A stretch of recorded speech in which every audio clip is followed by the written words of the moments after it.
another episode of John Works Too Much. Today, we have a wonderful couple that I love very much that have saved their money and they want to change some things about their house. And so we're gonna help them with that. So as you can see, the windows are still single pane windows because, you know, mobile home manufacturers are maybe not the best. And the siding needs some attention. So we're gonna put in new windows today. We're gonna put in a new sliding glass door in the back, and then we're gonna put new siding on. We're gonna put Hardie on because that's gonna last forever. So let's take a walk around the house real quick. You can see there's some stuff that needs attention. But that's what we're here for, is to fix it. Over here we need some attention. We're just showing this now so we can show the big difference that's gonna be afterwards. And we're gonna paint everything too. What else do you want to talk about, JJ? Siding. Siding? That sounds very exciting. So then back here, you can see this needs some attention. So we're putting all new. We've almost made it around. Give me any topic. Oh, I don't know. It's not a good one. So this is called a trampoline, but I guess they used to be called a jumpaline before your mom got on one back in the 70s. That's not nice, JJ. I don't even know your mom. She's probably a beautiful woman. So, and then all this. So anyway, that's what we're gonna do today is we're gonna work on that, and we're super excited. Exciting. We're super excited about doing this. So see you guys soon. We're making pretty good progress. I go ahead and shoot the gun. I feel something bounce off and ricochet. Part of that metal just shot me straight in the hand. You see, pull that out, JJ. Oh yeah, that didn't tickle. Ouch. You got any prayer requests? Yeah? Oh, I see that. So cute. And look at that manicure I got. Ooh, that's nice. James, you got any prayer requests? No. There's a praying mantis right here. Oh JJ? No. All right, well, he's gone anyway. Don't you just love the view? This is more of an open concept for this house. So it did have a door and it was just very confined, and animals couldn't come and go, which made it really difficult for the animals. Like owls couldn't just fly right through, and hawks and elephants, Jumanji rhinos, just nothing could just come through this wall without some work. But now it's free, and you just feel that it's right. And so we're gonna keep this open concept here. These people love it. They love the deck that we've got here for them. The door is now down here. I think it makes a lot more sense. Now what I'd like to talk to you guys about right now is I hear a lot of people and they're like, man, if my boss would pay me more, I would work harder. Incorrect. If you would work harder and get more done, your boss would pay you more. Have you ever heard the term, dress for the job that you want, not for the job that you have? Clearly, by the way I dress, I want to be homeless. And so I'm trying to go to the corner and panhandle for some extra money so that I can buy a 40 ounce and maybe, I don't know, some weed and I guess a pack of smokes. That's really my goal according to my wardrobe. It also doesn't matter how much money that you make at your job. If you don't work for yourself, you're making your boss a whole lot more money. Anyway, so we're not really gonna leave this way. The homeowner, Brooke, is actually filming this and she's shaking her head and she's crying just a little bit. I think that she actually believes me. So we'll put a sliding glass door in here and we're very excited. We've got a lot of work done today. I'll make another video where we show the siding and stuff that we got in today. So we did 7 windows today. We're about to do the sliding glass door and we did like 100 pieces of Hardie siding. So we love you guys. See you soon. Hello. As you can clearly tell, we got quite a bit of siding done today. We got windows in all the way around. We lack one window we got to cut into the master bathroom, but that's not that big of a deal. So this siding looks so much different. It's not done yet, but it's so much different. Tomorrow we're gonna trim it all out and then we'll caulk and paint and everything too. But come on, let's take a look.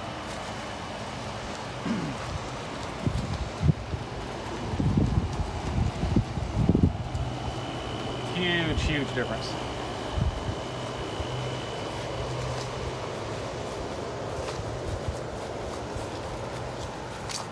Then over here, we got this big part of the wall, but we don't have the gable done yet. We still need to do some work up there. And then on this right side of the door, we still need to do some work.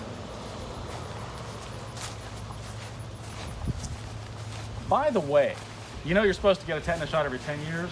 because I cut myself on rusty stuff all the time, I get a shot every 5 years. I get it like on the 0 and the 5. So like 20, 25, 30, 35, 40, 45. James stepped on 2 nails today. I got a nail shot in my finger. It's not that bad. That's not good. Anyway, we put a window here. We put another window here, and then come back.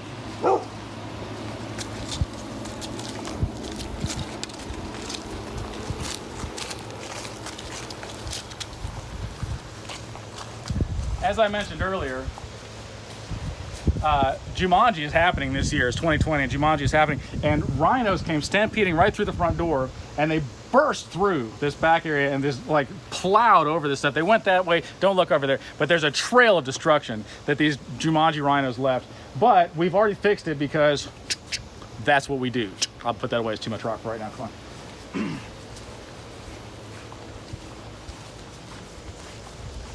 And then we did all this siding. We still need to put a trim board up there and trim boards on the side and caulk it and paint it, obviously. But what a transformation in just one day. And we're so happy for them, and they're so happy. And maybe one day soon I'll come to you guys. I got to be honest with you, though. My phone rings so much. Don't hate on me if I don't run right out to your job, because I'm booked for months right now. So I'm trying my best to get to all you guys, but we're exhausted. All right, love you. Come closer, James. Come closer. Today, we got up early because that's what we do. We put in this window right here. We're about to do siding across this whole thing. We still got to do a gable on the other side. We got to do a little bit of siding up front. We're gonna trim the whole thing out. We're gonna caulk it. We're gonna paint it 2 colors. See the shed? It's gonna be those colors right there. So put it in your head, yellow. We're not gonna keep, that's the color we are gonna keep. Today we have with us James, who's filming, and he's amazing, but also Dave Panuik. Come on over here. So Dave is the former lead singer of Evermore, but still now again is gonna be, you guys are doing a new thing? Another record. High five. Are you so excited? I am. I'm so excited. He took this opportunity of COVID and a whole quarantine and was like, I want to be a better person and use it for art, right? Yeah, this is actually the first time out I haven't worn a mask because I know he's not sick. I'm so sick. So am I. Yeah, oh, he's got it. We've all got COVID. Now you got COVID too. All right, so anything else you want to talk about? Tell me about your project. Do you love it? I do, yeah. What kind of music is it? It's progressive rock. It's Evermore. Pretty much.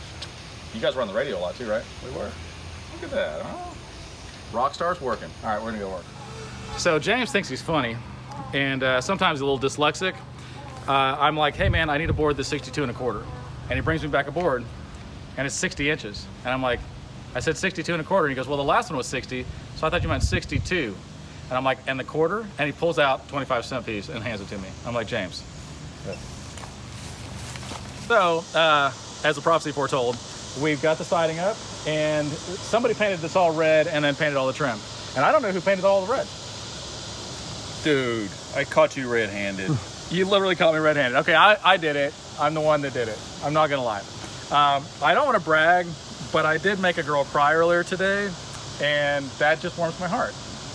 Allow me to finish. So, what happened was she came outside and looked at her house, and it has been underwhelming in the past, and she started crying and just said, this is so beautiful, I can actually have people over here, I'm proud of my house now. And her daughter said, I can have friends over, and I just thought that was really nice. So that's why when I made her cry, it made me feel good about myself. It's not because I'm a douche.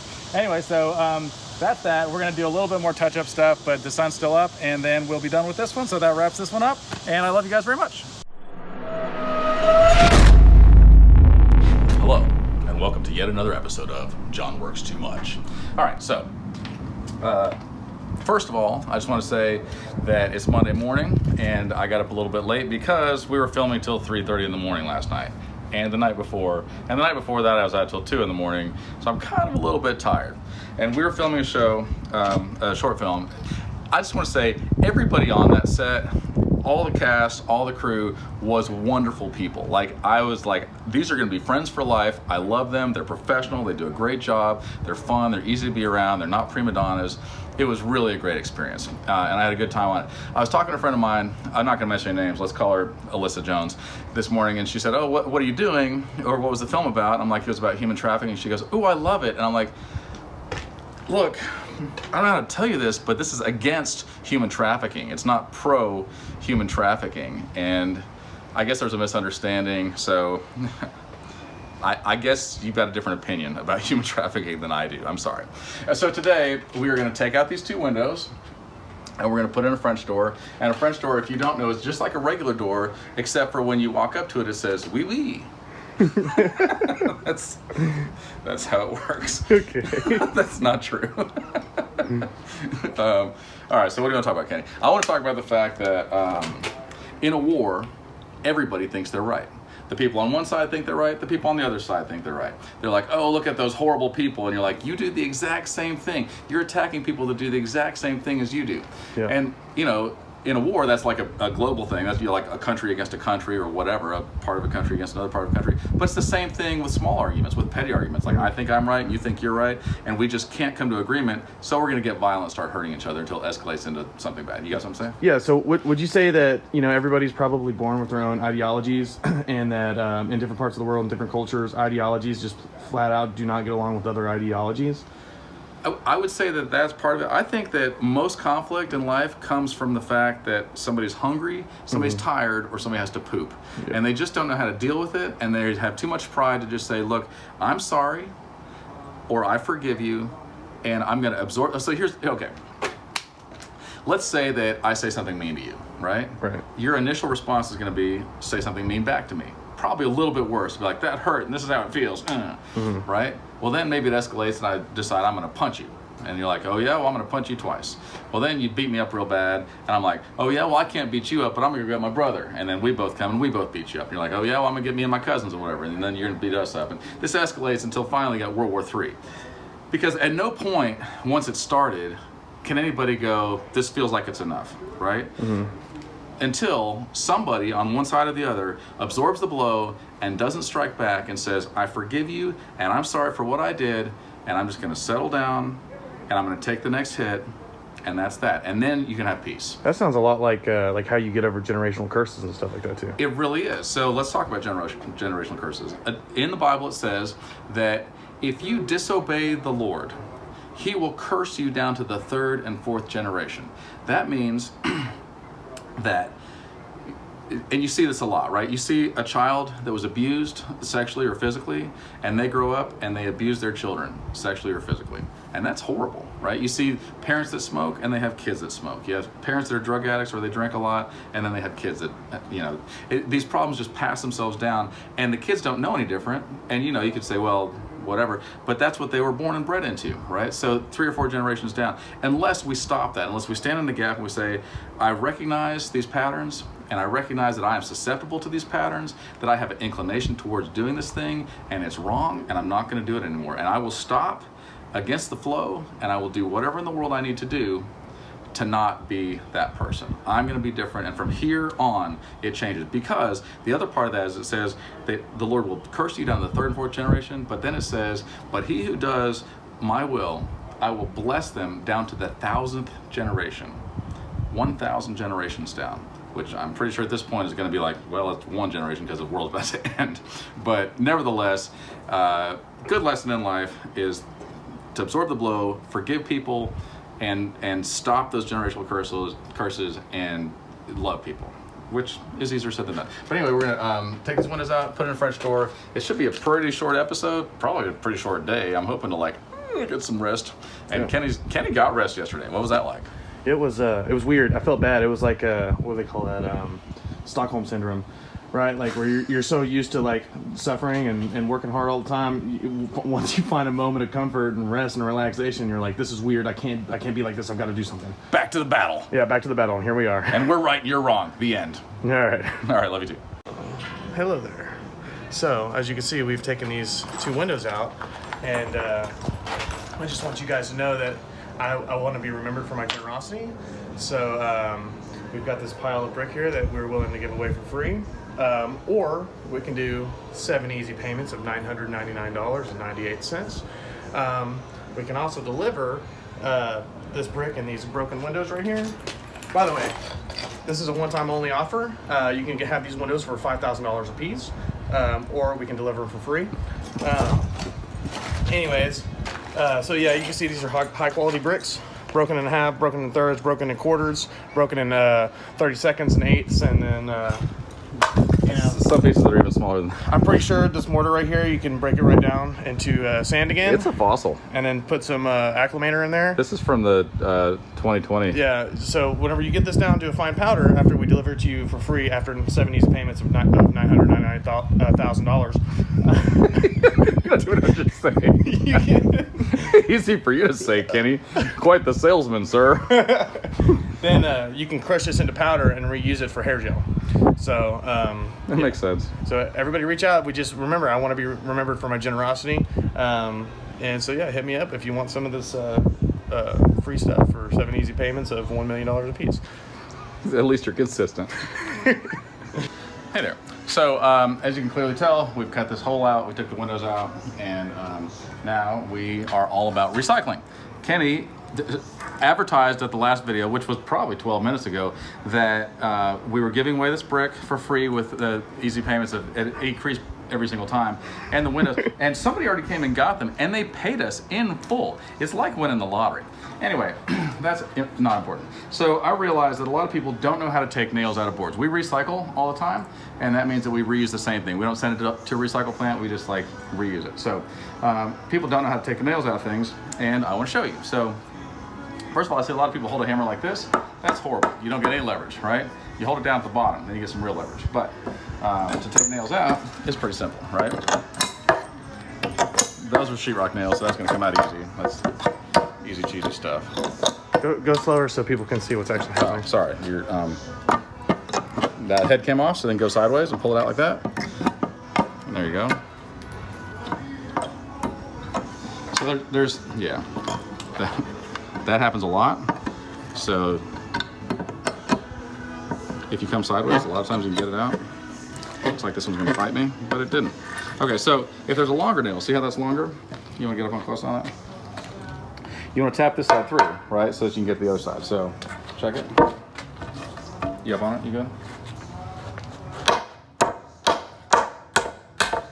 Try not to hit like you're a stupid monkey. Okay, so if you go sideways like this and get leverage, it comes right out. It's pretty easy. So the other thing is that happens a lot is you get these kind of nails and you're like, how do I get that out? That's a mess. Well, let me show you. First, you want to straighten it, right? As much as possible, within reason. And then pound it through. And then come to the other side, grab it from the side, and then you're good to go. So I'll do it again, just so you can kind of see. You want to straighten that sucker out, which that's not really straight. This is harder in front of a camera. I just want you guys to know I mess up a lot on camera when I don't in real life because I'm trying to show you guys how to do this.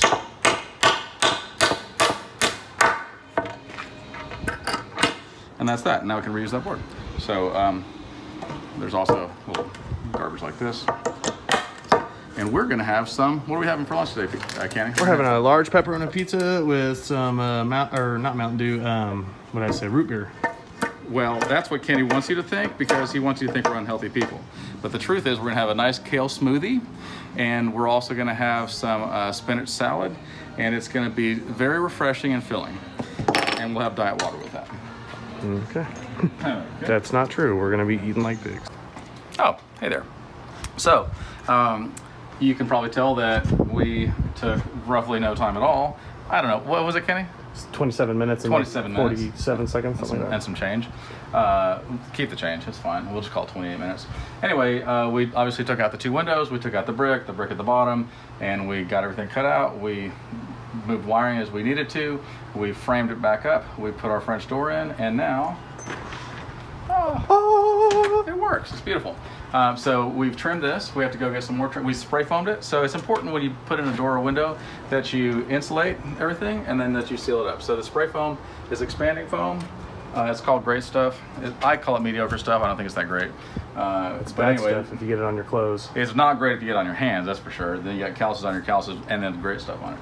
And it doesn't come off unless your skin comes off. Anyway, so then we'll cut the excess off and we'll put the trim on the outside. We'll caulk that and we'll paint that. We got to do some trim on the inside and then we'll be done with that. So since we were talking about war, what were we saying about war, Kenny? War is... Everybody thinks that they're right in a war. Yeah.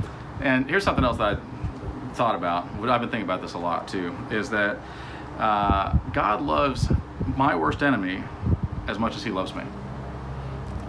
A lot of people don't want to think about that. They're like, no, because they're wrong and I'm right, and blah, blah, blah, blah, blah. I'm like, well, but the truth is that God does love your worst enemy as much as he loves you. I've heard about parents that their kids both do something wrong, right? And they're fighting, and it comes to a point you're like, who really cares whose fault it is? You're both obviously misbehaving. Neither one of you should be doing this. And so the parent takes the kids in separate rooms and says, what do you think I should do to punish the other one? And they say, horrible things. You should to take away their iPad or whatever punishes kids these days.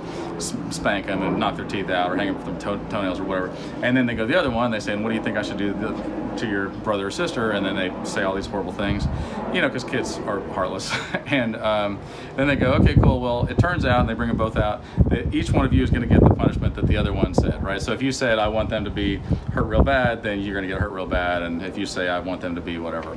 And obviously you're not really going to hurt your kids like that, hopefully. But I think that a lot of times God probably looks at us and goes, look, why don't you guys just chill, okay? I love both of you. Stop fighting, stop bickering, stop being petty.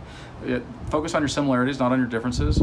And, love each other and just live your life rather than, we waste so much energy hating each other. Like our political, and I hate politics. I mean, I think everybody knows that. I don't watch the news, but it seems like rather than us going, this choice is good and this choice is good, which is the better of the two choices? It's just constantly like, your guy's horrible, and you're like, well, your guy's worse, and then this goes back and forth like, oh yeah, well, your guy did all these bad things, well, your guy does all these bad things, and you're like, can't we just get along instead of getting bogged down in red tape and arguing, and can't we actually get something done and produce something, and I don't know, just live a life instead of just having this constant friction and hatred inside of us? I think the answer is yes. I think that we should probably focus on doing that. Anyway, we're gonna get this door trimmed out here pretty quick, and our customer's super nice, he's funny, he's easy to get along with, and we love him too. So see you guys soon. Did you paint this with chocolate pudding instead of paint? I sure did. Oh, it's delicious. Yeah, I bet. Yeah, it's really good. So we got the French door in, and this one has a sliding screen door, which is nice. And then obviously the door opens and closes, which is nice. We trimmed it all out, painted to match, got the inside all whatever, trimmed out and caulked and stuff, and it looks great, and it works great. Customer's happy, and we're happy. So this reminds me of an important story. Imagine that a man had two sons, and he told both of them, go out and work in the field. And the first one goes, Dad, I'm on my way. I'm gonna do it, I love you, and I'm gonna go work for you. And it's like, thank you, son. And the next one's like, absolutely not, go screw yourself, I'm not gonna do it. And he's like, not very nice. But as the day went by, the first son was like, I don't really feel like it. And so he just didn't do anything. And then the second son was like, I really feel bad about that, I shouldn't have said that to my dad, and he went out and worked in the field. So which one of those two did what their father told them to?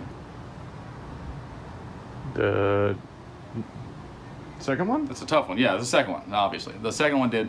And so I don't get caught up on doctrine, right? A lot of people are like, you believe this and they believe this and blah, blah, blah. Let's fight about this or whatever. I don't really get caught up on that because really I think what matters is what you actually do, not what you talk about doing. Most people don't even know what the doctrine of the church is that they go to or whatever they really believe. They're pretty confused. So what really matters is what you actually do. I used to own Dream World Music Complex, and we had a lot of death metal shows out there. And there was this guy named Wicked Willie, and he used to come out all the time, and he had like devil horns and tattoos all over his face, and people were all scared of him and stuff. And I just wasn't. I was like, he's just a person, whatever. And so one day there's this kid, and he was trying to get in, and he kept trying to bum money from everybody, and kept trying to get me to let him in for free. And finally, Willie looks over, and he gives me money, and he goes, that's for the kid over there. And my brother River goes, that's a pretty Christian thing you just did there, Willie. And he's like, shut up, man. So sometimes, even though you're trying real hard to be a mean, hardcore, nasty person, the light shines through. And I think that's a beautiful thing. And sometimes you think that you're doing the right thing and maybe not so much. And maybe you ought to reevaluate some things. But these guys are happy. We're happy. Anything else you want to add, Kenny? No, man. I think that's a good way to wrap it up. Yeah, all right, cool. Well, we'll see you guys tomorrow. Love you, bye.